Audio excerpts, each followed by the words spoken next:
ാണോ ഇരിക്കണേ അവിടെ പൂർണ്ണമായിട്ട് മനസ്സ് സമർപ്പിച്ചിട്ട് ഇരിക്കാൻ പറ്റുന്നത്. അതിനാണ് നമ്മളിവിടെ പൂവ് എന്നും സമർപ്പിക്കുന്നത്. ആ മനസ്സാകുന്ന ആ പുഷ്പങ്ങളാകുന്ന മനസ്സാണ് അവിടെ. പുഷ്പങ്ങൾ കയ്യിൽ നമുക്ക് മനസ്സിനെ എടുത്ത് ഇവിടെ കൊണ്ടുവന്ന് വയ്ക്കാൻ പറ്റില്ലാവോ? ബാക്കിയുള്ളൊരു സാധനം ഒരു കുട്ടിയാണ്, അതാണെന്ന് വെച്ചാൽ അത് ഓടിപ്പോയാൽ പിന്നെ എടുത്തു കൊണ്ടുവരാൻ അതിന് എങ്ങനെയെങ്കിലും ചെയ്യാം. പക്ഷെ മനസ്സിനെ പറ്റില്ല. ഏത് നിലയ്ക്ക് അത് പോവുക എന്ന് പറയാൻ പറ്റില്ല.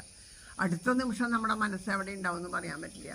എത്ര നേരം ഇത് ശ്രദ്ധിച്ചിങ്ങനെ കേട്ടിരിക്കുന്ന സമയത്ത് ഈ പറഞ്ഞോണം തന്നെ ഒരു പക്ഷി ചലച്ചാൽ മതി, നമ്മുടെ മനസ്സ് പോയി പിന്നെ വേറെ എന്തെങ്കിലുമൊക്കെ തിരിഞ്ഞ് അങ്ങനെ മനസ്സങ്ങട് എങ്ങടെങ്കിലും ഒന്നിങ്ങനെ ഡൈവേർട്ടായാൽ പിന്നെ അത് പൊക്കോളും. പിന്നെ അതിങ്ങനെ തിരിച്ചു വരാനാ പാട്. അതുപോലെയാണ് നമ്മളുടെ മനസ്സ്. അപ്പം അങ്ങനെയുള്ള ആ മനസ്സിനെ നമുക്ക് എടുത്തിട്ട് ഈശ്വരൻ്റെ അടുത്ത് വയ്ക്കുകയെന്ന് വെച്ചാൽ അത് എങ്ങനെയാണ് നമുക്ക് സാധിക്കുക?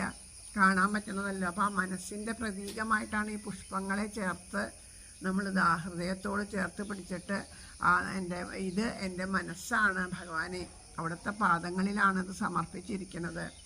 വേണ്ടതുപോലെ ഈ ഒരു സത്സംഗത്തിനെ എനിക്ക് അനുഭവമാക്കി തരണേ, ഈശ്വരാനുഭവം ഉണ്ടാക്കി തരണേ, എൻ്റെ കർമ്മപ്രാരാബ്ധങ്ങളൊക്കെ തീർക്കണേ.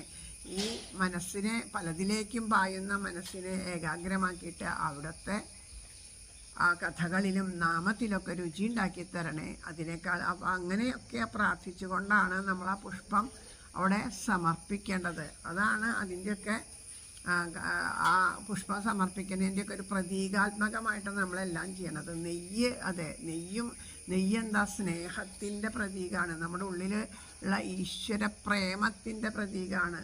അത് നെയ്യ്, ആ പ്രേമത്തിനെ സ്വീകരിക്കണേന്ന് പറഞ്ഞിട്ടാണ് നെയ്യ് അവിടെ ആ നെയ്വിളക്ക് അവിടെ കത്തിക്കുമ്പോൾ ആ സ്നേഹത്തിൻ്റെ പ്രകാശം ഭഗവാനിലേക്ക്, ഭഗവാന് ആ പ്രകാശമാണ്. ഭഗവാനെ സ്വീകരിച്ചിട്ട് ആ ഭഗവാൻ നമ്മുടെ ഉള്ളിലെ ആ പരമപ്രേമമായിട്ട് തെളിയണു. അതിന് വേണ്ടിയിട്ടാണ് നെയ്വിളക്കൊക്കെ എല്ലാം പ്രതീകാത്മകമായിട്ടാണ് ചെയ്യണത്.